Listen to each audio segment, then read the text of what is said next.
pass it on. There you go. All right.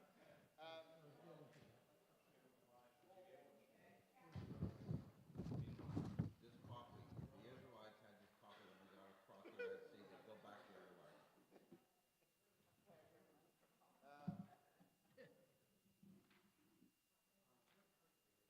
Okay, so 11 clay.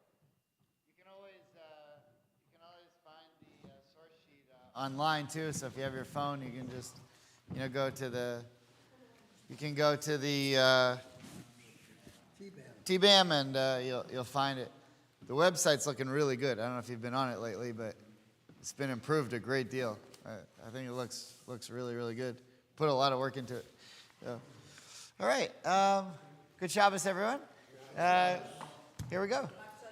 Shabbat Shalom. Oto Davar. Avotoda. Here we go. V'shamru v'nei Yisrael et ha-Shabbat לעשות את השבת לדורותם בריתות ושמרו בני ישראל את השבת לעשות את השבת לדורותם ברית עולם ביני ובין בני ישראל אותי לעולם אותי לעולם ושמרו בני ישראל את השבת לעשות את השבת לדורותם ברית עולם כי ששת ימים עשה אדוני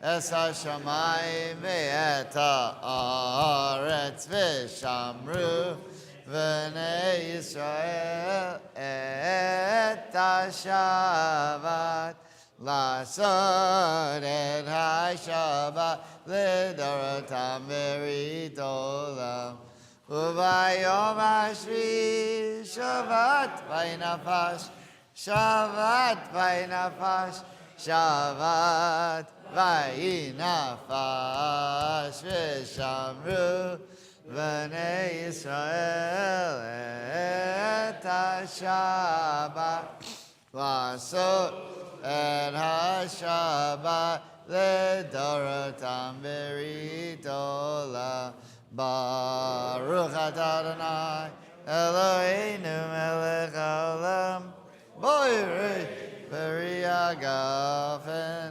amen. L'chaim.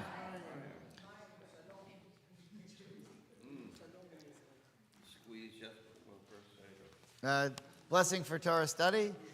Baruch atah Adonai Eloheinu melech haolam asher kishanu b'mitzvotav v'tzivan la'asok b'divrei Torah. Amen. Okay, good Shabbos, everyone. We survived Pesach. The bagels have returned with a vengeance. And last night, after services, we had a pizza dinner. And it was a dream come true for two reasons. One, because for whatever reason, this year the matzah did more damage on my digestive system than in previous years. That's not so much your concern. But something happened last night that I've been dreaming about for about 6 years. And it was after services, we had a dinner. And it was also happened to be first grade Shabbat. So there were a lot of families here. And there were a couple of B'nai Mitzvah. And it was a nice crowd last night. But after services, everyone stayed. And I went out back, and there were people running all over. And this is what the idea of the park was. It was just incredible. Have all of you seen the new building? Has anyone not seen it? Not upstairs. Okay, so after class at 10, and before the minyan starts at 10:30, if anyone wants a tour, I'll be happy to to show you. Tours start at $39.99. But if you want like a deluxe tour where you actually get to see every room, it's a little more expensive. But They'll open the door. yeah. You can, however you like. If you don't want to pay on Shabbos, we'll just bill you. Now we have these new things now. You know Sun Pass? Yeah. So we have these yarmulkes, and you can get one. And every time you walk on campus, it charges you. But you don't have to pay. You just get a bill. All right, no, I'm just kidding. If you want a free tour at 10 o'clock when we finish, or 10:03 or whatever it is, we can get over there and then get back from Minyan at 10:30. So stick around and I'll give you a tour. It's my new hobby, giving tours of the hub. So, okay. The Torah portion is Shmini, which is Leviticus. We're going to look at Leviticus 11. And this is every third year. We get to the laws of what's kosher and isn't kosher. And I try to come up with a different way to convince Reform Jews that kashrut is something that you should think about. I don't know that I've had much success in that, but over the years. But I want to maybe take a different spin on it this year. Not for the point of trying to convince you to change your eating habits. That's a loser, right? Try to convince anyone to change their eating habits. That's not like. But to maybe give us an understanding of how Reform Jews understand Torah, and how Torah has always been understood. As an introduction to that, I want to tell you a little story. We've had some interesting visitors. We have a very interesting visitor tomorrow. About 2 weeks ago, there was a group of Israeli students from Yerucham. Yerucham is our sister city, our federation's sister city, twin city. And so there were a group of students from Yerucham who were in Miami for a week or so. And they brought them here to learn about Reform Judaism. Most of the kids were religious, were Orthodox. And they couldn't understand Reform Judaism. They were very respectful. I brought them into the sanctuary. I met with them for about an hour. I gave them a tour of the campus. And they were amazed. So one of the questions one of the girls asked, I think they were like in 9th and 10th grade. So one of the girls asked a question. She was they're in the sanctuary. She could see the piano. So she said, "Do you use instruments on Shabbat?" So we do. She said, "You know that's against halakha, Jewish law." And I said, "It is? No one told us. What are you going to tell me next? I can't put cheese on my burgers? I mean, what is?" I said, "Yeah, I'm somewhat familiar with that law." So she says, "Well, what about Yom Kippur?" And I said, "Yeah, we have music on Yom Kippur." So she says, she must have said 7 times, "I mean this in the most respectful way. I understand. We can have the conversation." So she says, "I don't understand. You come on Yom Kippur to say you're sorry for your sins." I said, "Yes." She said, "But you do it in a way that is a sin, because playing the instruments on Yom Kippur is a sin." So this is a perfectly logical question for someone with her background. So I said to her, what I might have said was, "Well, we do it differently." But what I did say to her was, "Let me ask you a question. On Yom Kippur, in the Holy Temple," and I was speaking to her in Hebrew, so I knew she understood. I said to her, in the Beit HaMikdash, in the Holy Temple, when they were doing the sacrifice for Yom Kippur that absolved all of the Jews of their sins, did they have music? He said, I don't know. I said, let me tell you something about halacha. I didn't say it that way. I said, so a few of the other kids in the group said, yeah, of course they did. Because the Levi'im, the Levites, used to stand on the ramparts and play their instruments. There are various psalms that talk about the different instruments that they used to play at the holy occasions. The lyre and the toph, the drums and everything. And they played the instruments on Yom Kippur while they were being absolved for their sins. So, okay, now she knew that she was maybe in a little over her head. And because, one time when I was flying to Israel when I was younger, a younger rabbi, I was flying on my own. I was going to some conference. And I show up I'm wearing golf shorts and a t-shirt and a ball cap. And I've got my headphones on. And the organization bought the ticket for me, whatever organization it was. And so it said rabbi on it. I would never put rabbi on, but that's how they bought me the ticket. And the El Al security guard looks at me and he looks at me and goes, you're a rabbi. Right. So that's how this girl saw me when she walked in. She said, you're a rabbi. This place. You have a piano on the guitar. So I started quoting Psalms to her, and she said, okay. So then I said, listen, why is music forbidden in the first place? Is there anything wrong with playing an instrument? No. The mitzvah is you're not allowed to tune an instrument on the holidays, certain holidays. You're allowed to play it, but you're not allowed to tune it. So the rabbi said, in order that you don't tune the instrument without thinking about it, because you're playing a guitar, you might happen to do it without thinking about it, you can't play the instrument at all. So you know what it takes to tune a piano? You think you're just going to, But even still, there are other reasons why you couldn't do it. But we started to have a conversation about why we do the things that we do that she never thought about. Her just original assumption was, you're Reform, you just don't care. And I said, no, we've thought about it. So finally she said, yeah, okay, agree to disagree. So finally, at one point I said to her, we know that you think that this is wrong, but we don't care. We're done apologizing to you for what we do. We don't care. We have our reasons. This is what we do. We don't force you to come.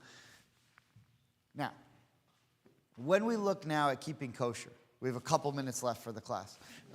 When we look now at keeping kosher, what I want to show you is that there are a variety of different ways to look at it. But the fact that there are a variety of different ways to look at it, in and of itself, is an argument for what is liberal Judaism.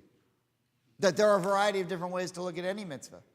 And the rabbis, the ancient rabbis, the traditional rabbis, had their own different reason. So if you could say one rabbi says you keep kosher for this reason, and another rabbi says you keep kosher for this reason, what do we know? We're not really sure. But what we do know is there's different ways of approaching every mitzvah. And I think that's the essence of what Reform Judaism is supposed to be. So we're going to take a look at that now. Now, I do want to point out, the source sheet, I never would have found, well, I mean, I might have if I looked, but I don't think I would have found a lot of these sources. I took these sources from a rabbi named Rabbi Mordechai Torgziner. He's an Orthodox rabbi in Toronto. I think he might probably go crazy if he knew that I was using this to talk about how to look at maybe Reform Judaism. However, he's one of the top rabbis going, in my opinion. And these are, I just want to point out, I'm borrowing these sources from him. He's the one who found them, not me. But maybe we'll take a different spin on them. Okay, so, I mean, we don't really need to, I mean, we can look at some Torah. But basically what it's going to say is these animals you can eat and these animals you can't eat. Right? And it doesn't tell you why. Right? So why do the rabbis have to come up with ideas why? Because the Torah doesn't tell you. So let's take a look at it. I mean, we don't need to get into every type of bird, and why the falcon and why not the. Okay, so here we go, chapter 11. We'll do a little bit, Norman, if you don't mind, with the microphone so they can hear us at home. Chapter 11, Leviticus, verse 1. It may not say why, but it does, of course, talk about this split hoof, scales on the fish, chewing cut. Doesn't say. Tells you what? Shows the demarcation. Tells you what, but not why. We're going to get into some of the why. The Okay. Eternal One spoke to Moses and Aaron, saying to them, "Speak to the Israelite people thus. These are the creatures that you may eat from among all the land animals. Any animal that has 2 hoofs with clefts through the hoofs, that chews the cud, such you may eat. The following, however, of those that either chew the cud or have 2 hoofs, you shall not eat. The camel, although it chews the cud, it has no 2 hoofs, it is impure for you. The dammon, although it chews the cud, it has no true hoofs, it is impure for you. The hare, although it chews the cud, it has no true hoofs, it is impure for you. And the swine, although it has true hoofs, with the hoofs cleft through, it does not chew the cud, it is impure for you. You shall not eat of their flesh, nor touch their carcasses, they are impure for you. These you may eat of all that live in water. Anything in water, whether in the seas or in the streams, that has fins and scales, these you may eat. But anything in the seas or in the streams that has no fins and scales, among all the swarming things of the water, and among all other living creatures that are in the water, they are an abomination for you. And an abomination for you they shall remain. You shall not eat of their flesh, and you shall abominate their carcasses. Everything in water that has no fins and scales shall be an abomination for you. Okay, so we've heard this stuff before. Chances are it doesn't resonate with you because I have Facebook and Instagram. So I know when you're at Joe's because you put pictures of them. You have the bibs, so I know. You advertise it. Yeah, it's also not kosher.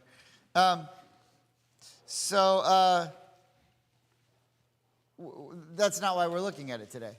And we're looking at it because of the 3rd triennial cycle.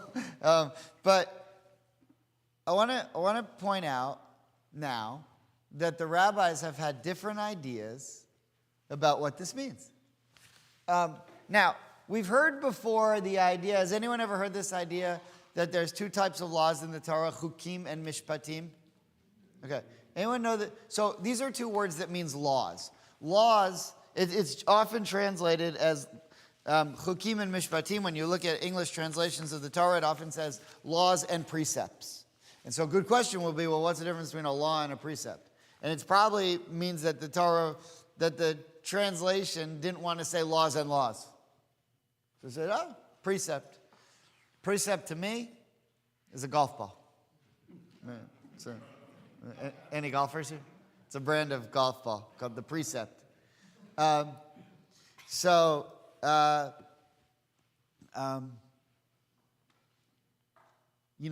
Golfers often have a Sharpie in their golf bag, and they mark their ball. They put like their initials or something.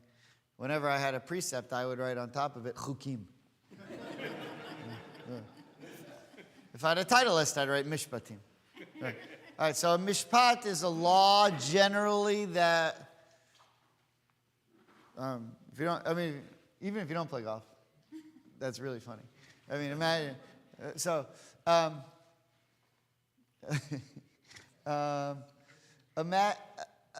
mishpat is a law that the human mind can understand, a rational human mind can understand why it was commanded. Do not kill, right? Do not steal. You should be able to compute that, why that's a law. A chok, or chukim plural, are laws that should not be understandable to the human mind, like the red heifer. And often we say, like keeping kosher. These rules that we just read, we don't usually know. And in the Midrash, it says that King Solomon wrote, even King Solomon, the wisest of the wise, couldn't figure them out. He searched and searched for the reason for the red heifer, and he couldn't figure it out. And the Torah portion of the red heifer is called chukat. That's the main chok, the main one that we don't understand. Why is it that if you become impure because you touch a dead body, that you have to get a red heifer, sacrifice it, burn it, mix its ashes with water, and dump it over your head, and only then will you be pure? And King Solomon said, I've been trying to figure this out, and I can't figure it out. So, keeping kosher is often considered one of those. We don't really know why. That being said, it's not going to stop anyone from trying to come up with an answer. So, if you look on the source sheet, Rabbi Shmuel ben Meir.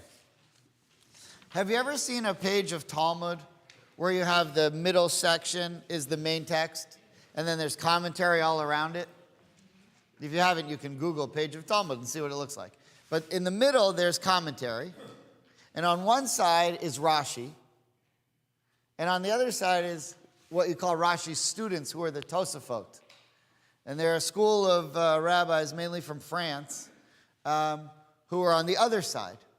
And they extrapolate what Rashi's... so Rabbi Shmuel ben Meir was one of those other guys. He was one of Rashi's students on the other side. And here's what he says. Look at how interesting this is. He wrote this 900 years ago. According to the straightforward text, and as we respond to the heretics, today we would call that friends of other faiths. Friends of other faiths. Yeah. All of the domestic and wild animals, birds, fish, locusts, and crawling creatures with God listed for the Jews as non-kosher repulsive. Why? Why are these foods not kosher?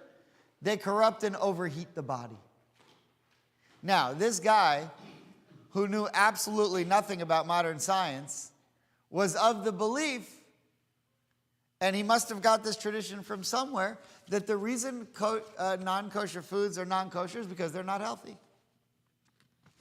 Now, you could sit here and eat shrimp all day long, and I don't think your body would get overheated. I mean, I've seen it happen that people have survived it. Right. Forrest Gump's friend, right? Yeah, actually, it's not a good example.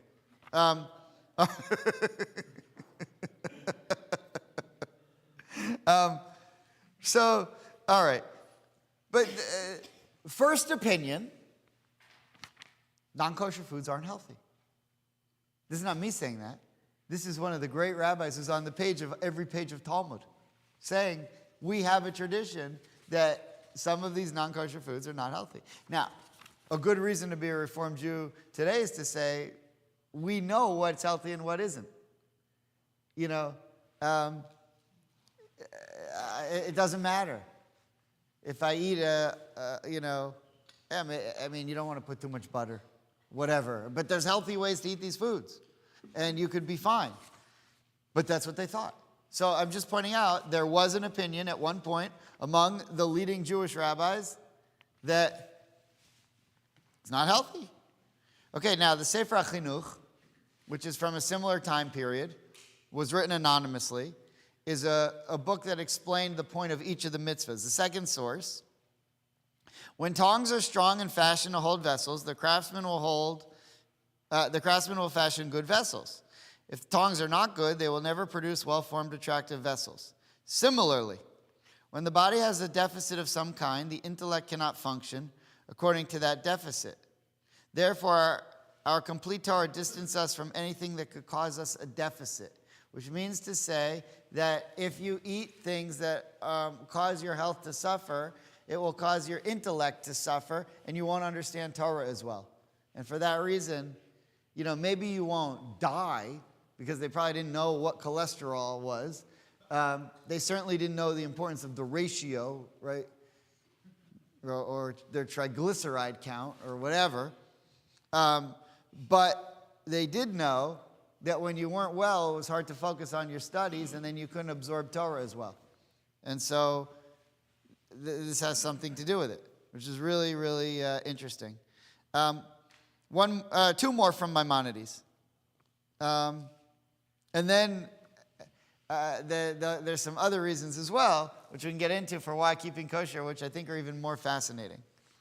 So the third source from Maimonides' Guide for the Perplexed that I got from Rabbi Tork Zener, as a contemporary rabbi in Toronto, the forbidden fat of the innards sates and damages digestion and yields blood which is cold and sticky. Burning it would be better than eating it. And blood and nevela are hard to digest and provide poor nourishment. So, Jews were not allowed to have blood. Like, we have to, salt it and do everything so that the blood is... The Christians would eat or non-Jews would eat the blood. Or drink it at the bars. They're like certain cocktails. Bloody Mary. I'd say I'd be here all week, but I'm going to Poland. These jokes are going to kill in Krakow, though. You may not like them here, but my show. Okay, so what's interesting about what Maimonides says here? By the way, we named our day school Rambam. You know why? Because Maimonides, because someone said that's what I want it to be, but there's a reason behind it. And because Maimonides was a scholar of Torah and secular knowledge, which is how it was chosen for that reason. Because because that's what our school is. Our school is a school of secular and Torah knowledge. So Maimonides was born in 1135. Now everyone knows. Any of you been to Spain where he was born? Yeah. Sevilla and Cordoba. There's like a statue there. I don't know if there's anything else, but there's a statue. Kosher restaurant. So the Jews we know were kicked out in 1492, right? Maimonides was born in 1135 in Spain, but he was also kicked out of Spain by a group called the Almohads, who were Arab. And they drove the Jews out in the 12th century.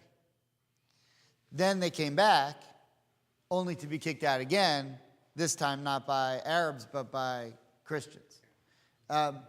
So not all of the Jews were driven out, but the Jews in the areas where Maimonides were driven out because he was a known person. He was sent out. Where did he end up going? Egypt. Very good. And what was his job in Egypt? Doctor. Well, you guys know everything. He was the private doctor of the Sultan. But he wrote about it, and I spent my whole day, literally all day long, seeing patients. He was thought to be the medical, pinnacle of wisdom, probably, in the world. And that's why, pretty weird. What are the chances a Jew who gets driven out of of Spain by Arabs ends up being the head doctor of the... By the way, have any of you visited the Jewish quarter in Paris? So one of the things that you see when you go to Paris, and you see where the Jews lived, there were the area where the Christians lived, and these beautiful courtyards in between, and then a wall. And on the other side were where the Jews lived. But the Jews weren't allowed in the courtyards. And the Jews weren't allowed to come across the wall, but yet the Jews lived right there, right next to them. You know why? They wanted the Jews close, but not too close. Why close? Because the Jews were their doctors and their bankers. And they needed them close when they didn't feel well or they needed a loan. But outside of that, they never wanted to see them. So they built a wall. I never learned that until it actually helps. If you go to these places, you can learn about what really happened. Until Napoleon. Yeah, so this is a long time before that. The Jews at South Miami, they're not the first Jewish doctors. Right? We've had Jewish doctors. So Maimonides is a doctor, and while he's writing in Egypt about medicine, who's he writing for? Non-Jews. Jews maybe too, but he's writing his medical wisdom and the medical aphorisms that he had for a non-Jewish audience, teaching them how to be healthy too. Okay, so What language? in Arabic. The Guide for the Perplexed was written in Arabic. Mishnah Torah was written in Hebrew. Mishnah Torah is for Jews. The Mishnah Torah is written in beautiful Hebrew, which is incredible. It's really remarkable, actually, if you speak modern Hebrew, to go back and see that Maimonides in the 12th century was writing in beautiful Hebrew, and then the language was dead, and to see that it's, to be resuscitated, and the same roots used that were used, historically is really, it's a lot of fun, actually. Okay, so if you look what Maimonides says, the Guide for the Perplexed was written for Jews, but then we're going to look at his medical treatise and see what he says there, which was mainly written for a non-Jewish audience. Look what he says. We looked at the Guide for Perplexed. So we know that the blood's not healthy. A nevela means a carcass of an animal that hasn't been, sacrificed in what would be a kosher way.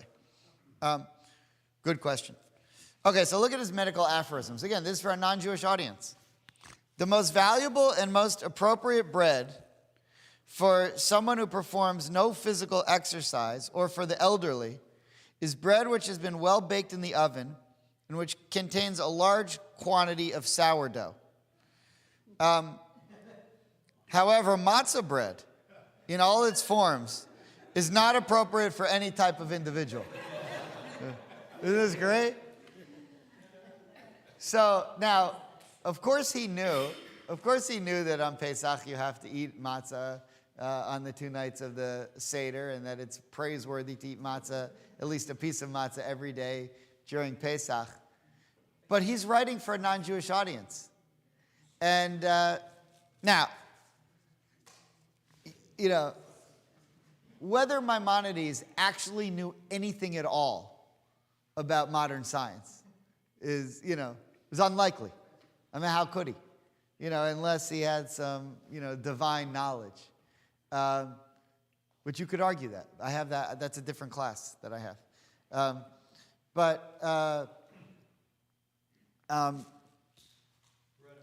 What he's talking about, though, is the correlation between what you eat and how you feel. And he's also, in fact, I had a professor once who, he knew that I was athletic, at least I used to be, and he recommended to me for a thesis topic that I do Maimonides' view on physical health. But who was thinking about exercise back then? He was. And not only that, he was making a correlation between exercise and diet, which we've only discovered like 10 years ago. This is, maybe a little bit before that, but it is a pretty amazing idea that he's saying here. And so what we're talking about is, don't tell me that keeping kosher has nothing to do with health. Everything that we eat affects our health, and that's something we need to think about. And so obviously that's what the Torah is saying here, which is a really interesting idea. Then he says, the most beneficial meat of living creatures who walk on, this is unbelievable, who walk on all fours is pork meat. Now you know he's writing for non-Jews, because he would never say this to Jews. Next to this is kid meat, and after that calf meat from a fat suckling calf. Okay, now, how you could make sense of that with what's kosher and what's not kosher, that's tough to do. Some people argue, there were no pigs in Israel. That's not true. In fact, we have sources that show that there were. Have any of you ever been to the Tel Dan Nature Reserve? It's in northern Israel. It's where they found the only proof, written proof, until recently they found more, but the only written proof that there ever was a King David outside of the Bible. It was actually found by a professor at the Hebrew Union College named Avraham Biran. Well, I was once there with a group walking along the path, and we got chased by a pig. And it was really scary. And it was really weird and scary, and there's literally no one there to help. You're like, could someone get this pig? And there's nobody. Yeah, it's anti-Semitic. Okay, let's come to a different idea. So Maimonides now says pigs are healthy. So you might suggest that he's saying the Torah is wrong. You shouldn't. Maybe we should eat pig. Maybe pork products are okay. Maybe this will rethink how you order your pizza. Whatever. So, could it be that yes, pork is healthy, but there's another reason that Jews shouldn't eat it? Okay. Okay. Okay. So, look at this one. Here's Maimonides now comes up with saying, yeah, it's healthy. But that's not the only reason we have the laws of keeping kosher. There are other reasons as well. This is amazing. Guide for the perplexed. So he says, listen, you Jews, you might have picked up my medical aphorisms book, but don't get carried away. Because here's what I say. That's what I say to the non-Jews. Here's what I say to my Jewish audiences. The Torah rejected pork largely because of the pig's great filth and its diet being from revolting things. You already know how the Torah opposes seeing filth, even in the battlefield camp, and certainly among the nation. If eating pork were permitted, the markets and houses would be filthier than an outhouse, as it is, I love this part, as it is seen among the French today. Now, right, the French, their garbage men are on strike. Coincidence? All right. So, Maimonides, what's he saying? Very simply, what he's saying is, there's that expression, what's that expression? You wrestle with pigs, you're going to get dirty, something like that? Yeah. Right, but there's one with pigs. Right. They're like I think if you wrestle with pigs, you're going to get muddy, which means you shouldn't get down you should go high and not low. Something like that. Whatever. The idea is that pigs are dirty animals. At least this is what Maimonides thought. You can take it or leave it. But they bring mud and they track mud in. We have a problem in our home, which is we have our backyard. It tends to get muddy. And then we have a dog whose feet go in that mud and then come in our house and get everything muddy. And there's no solution. We put shoes on her. I mean, there's no solution. But these pigs, they get everything dirty, and it's not healthy. And it's not appropriate. And there are places where we're studying Torah, and you have mezuzahs on your home, and you can't have this. And so for the very simple reason that the type of pigs they are, the Torah said you shouldn't have them around. It's an interesting idea. It's an interesting idea.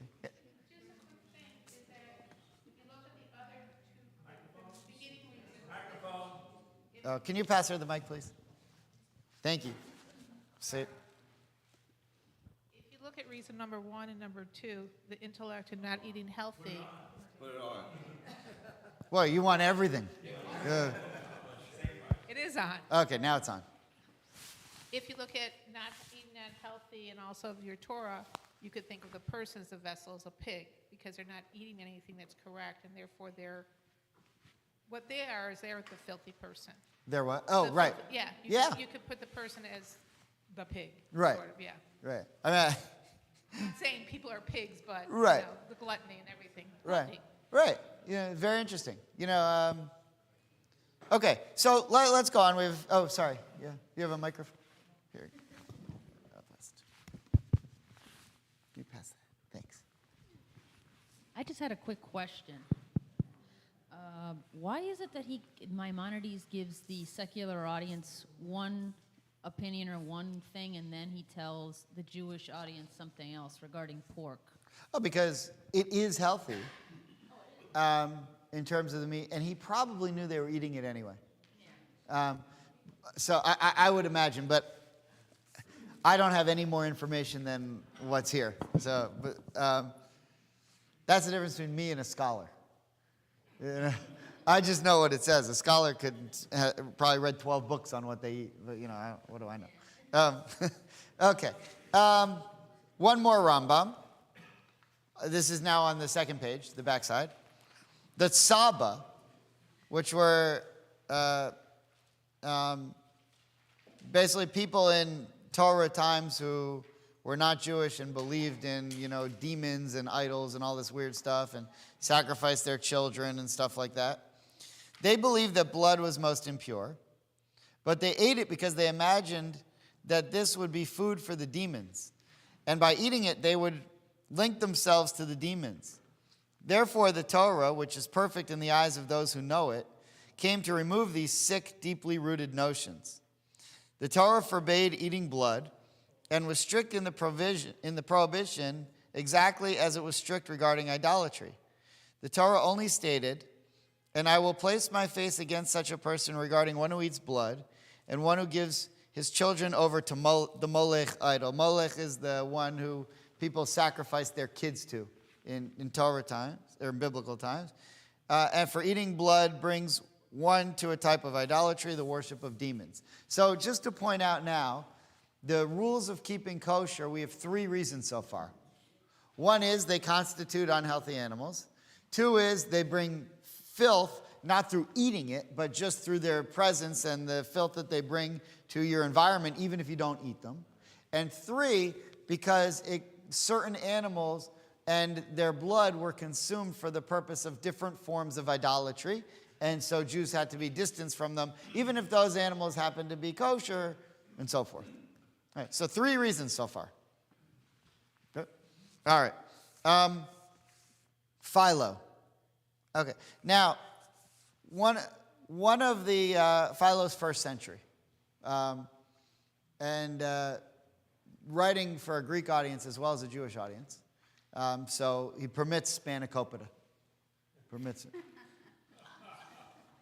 It's kosher anyway. It's kosher, depending on the cheese. All right. Some of this is funny. Some of this is good. All right. It's not for everyone. We know that there are 2 reasons why an animal is kosher. One, it has split hooves, and the other because it chews its cud, which means it has, like a cow, has multiple stomachs. One thing we never know about chewing the cud is why. And the reason I say we don't know why is because the Torah doesn't tell us why. The Torah just tells us an animal that chews its cud, if it doesn't have that, it's not kosher. Also has to have split hooves, but it doesn't tell us why. Philo takes a crack at why the thing with the cud. All right? Let's see. Edith, would you mind reading there the Philo? Or do you have a mic? As the animal which chews. Is it on? We can just leave them on.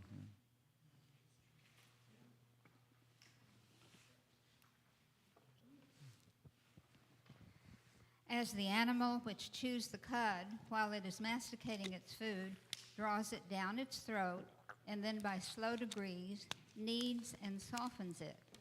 And then after this process, again sends it down into the belly. In the same manner, the man who is being instructed, having received the doctrines and speculations of wisdom in at his ears from his instructor, derives a considerable amount of learning from him, but still is not able to hold it firmly and to embrace it all at once, until he has resolved over in his mind everything which he has heard by the continued exercise of his memory. And this exercise of memory is the cement which connects ideas. And then he impresses the image of it all firmly on his soul. But as it seems, the firm conception of such ideas is of no advantage to him unless he is able to discriminate between and to distinguish which of contrary things it is right to choose and which to avoid, of which the parting of the hoof is the symbol. Since the course of life is twofold, the one road leading to wickedness and the other to virtue, and since we ought to renounce the one and never to forsake the other. Okay, so anyone get that? What is the chewing of the cud? Ed? Education.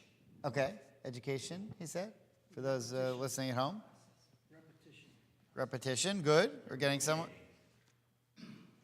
You're ruminating. Okay. Richard? Yeah, it's intellectual processing of ideas and teachings, and it's a discernment process that I happen to love this. I may become a philo fan because Yeah.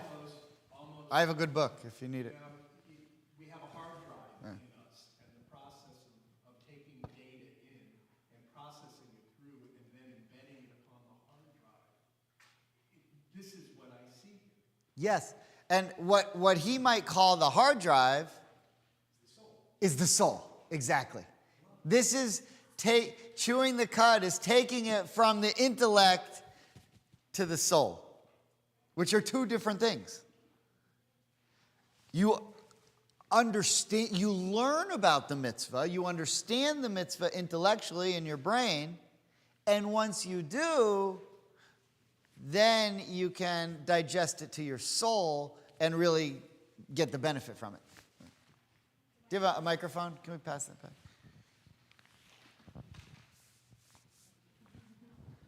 That's Yeah. okay.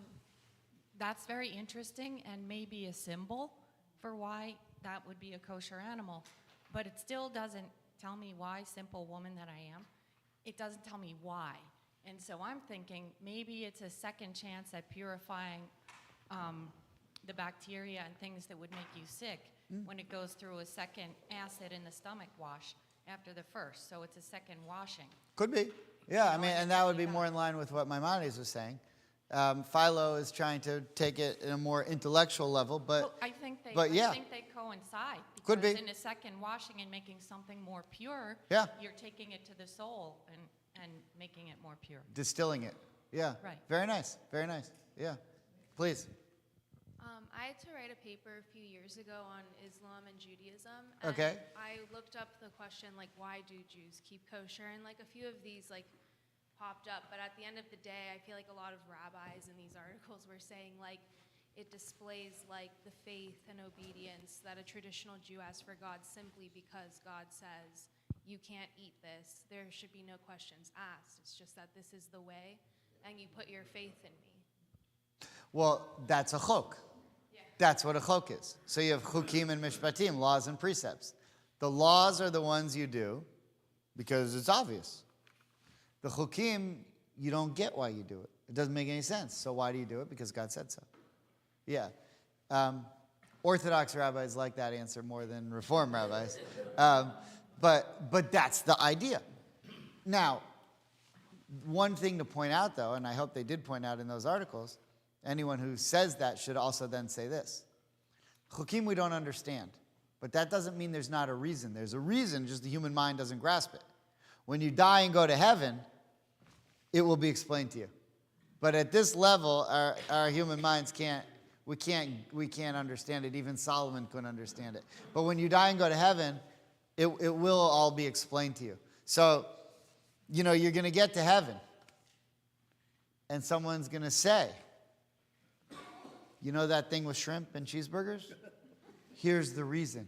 And you're going to say, oh! Yeah.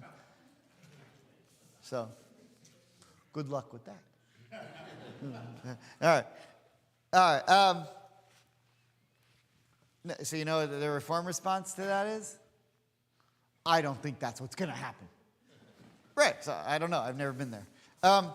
All right, one last point, and then maybe we'll come to a point. Rabbi Shimshon Raphael Hirsch, 19th century rabbi, neo-Orthodox, meaning the beginning of the modern Orthodox era in Germany. He says this: the body should be subservient to the mind. From this point of view, the ideal quality of the body would be utter dependence on the mind and a kind of quiescent neutrality. Bearing in mind this function of the body, and also the fact that the physical structure of man is largely influenced by the kind of food he consumes, one might come to the conclusion that vegetable food is the most preferable, as plants are the most passive substance. And indeed, we find that in Jewish law, all vegetables are permitted for food without discrimination. We know that Adam and Eve were supposed to be vegetarians. It was only after the flood that God said to Noah, all right, I envisioned a world of eating fruits and vegetables, but I see now you guys need to have meat, so fine, you can have it. It's not ideal, but it's now permitted. Okay? And there are a couple different places in Genesis that say that. Next, in order of desirability as human food would come those animals which are herbivorous and therefore nearer the vegetable world. Okay, now, I'm not saying you need to believe that. I'm not saying it's even true. I'm just saying it's a different idea that a rabbi at some point had. Okay? And he also says, Rabbi Shimshon Raphael Hirsch says the same, also says the last source on the sheet, there are probably no creatures. He adds one more reason for kashrut. There are probably no creatures that require more the protective divine word against the presumption of man than the animals which, like man, have sensations and instincts, but whose body and power are nevertheless subservient to man. Which means to say that we should take very special care in what we eat and not eat as many animals, because animals can't protect themselves from humans. And we need to be there to protect animals, which I like. Okay, now, tomorrow, we're having a visitor who's going to be here for 45 minutes. His name is Amichai Shikli. Anyone know what Amichai Shikli is? Nobody? He's the Israel Minister of Diaspora Affairs. He's in the cabinet of Netanyahu's government. And he's coming to Beth Am. He's going to be in Miami. He's coming to Beth Am because he wants to see what a reform synagogue is like. He wants to learn, and we hope to show him and convince him that we're real Judaism and that we're real Zionists. Because that's not obvious to him. So he's going to come here. We're going to meet with him tomorrow morning. It should be really interesting. It's not the first time an Israeli cabinet member has come here since I've been here. We've had a couple. But it should be exciting. Now, what I would like to tell him when he says, but you guys are Reform. You eat shrimp. Right? So what I would like to tell him is that all of our members are ideal Reform Jews. Which means to say all of our members look at each of the mitzvahs, considers all of the different reasons that every mitzvah has, and then makes a decision whether or not I should follow that mitzvah based on Jewish history, based on logic, based on science, based on all the information that we have. That would be a good Reform Jew. I drive on Shabbat because A, B, C, D, whatever. I eat this because of A, B, C, D, whatever. But I've given this some serious thought. And so that's why we do the things that we do. So I'll tell him that. It's not honest. Most Reform Jews don't do that. Most Reform Jews don't do that. Most Reform Jews eat the way they eat because that's how they grew up eating. Most Reform Jews observe or don't observe Shabbat for whatever reason. But not necessarily because they've given it a lot of thought. Most Reform Jews don't come to classes like these. Right? Don't go to any classes. Never even read the Torah. But if we all actually were good Reform Jews, we'd be Jews just like Jews have been for the last 4,000 years. We'd be doing the same thing. We'd be saying, look, the Torah says this. The Torah says this. The Torah has Leviticus chapter 11. We don't necessarily agree. But what we do agree is the Torah is not the end of the conversation, it's the beginning of the conversation. And when you look at a page of Talmud, I heard a great rabbi once say this, an Orthodox rabbi. You know the page, the part in the middle, the main text of the Talmud, and then around it you have the commentary? This rabbi said, you know what it says in the commentary on the sides? Talking about what's in the middle? It says, we don't do it that way anymore. Here's how we do it now. So you know who we are? You know who I wish we were? We're one more column over. We're two more columns over. We don't do it that way anymore. Here's how we do it now. But what it says in the middle, that's still the beginning of our conversation. And so, go back to Israel, Mr. Minister, and tell your coalition that we Reform Jews love Torah. We love Israel. We're part of the conversation. And you may be this argument, and we may be this argument, but it's the same conversation, and we're the same people. One last point. And maybe it occurred to me why this isn't a winning argument. But Reform Jews are generally better Jews than Israeli secular Jews. They don't go to shul on Rosh Hashanah Yom Kippur. If they have a Passover Seder, it's 25 minutes. My cousins, who look down on my Reform Judaism, don't go to shul on Rosh Hashanah Yom Kippur. Don't keep kosher. Don't keep Shabbat. But are under the impression that Reform Judaism is just this thing that's for assimilation and to facilitate intermarriage. Because that's the line they've been fed their whole lives. But if you go to Tel Aviv on Shabbat and you see the beaches full and people wearing basically no clothes, and then you say to us, but they're Jews, but you aren't. So you know what? In making this argument, you know what one of these girls from Yerucham said to me? This I couldn't believe. She said, oh yeah, they're not Jewish, they're Israeli.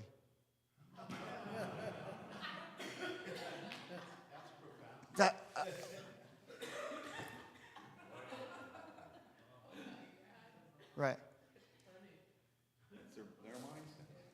Someday we'll get to the point where we realize we're all starting the conversation from the same place, and we have been going in different columns in different directions the entire history of who the Jewish people are. So if anything today, I wanted to show you that for every mitzvah, there are different approaches.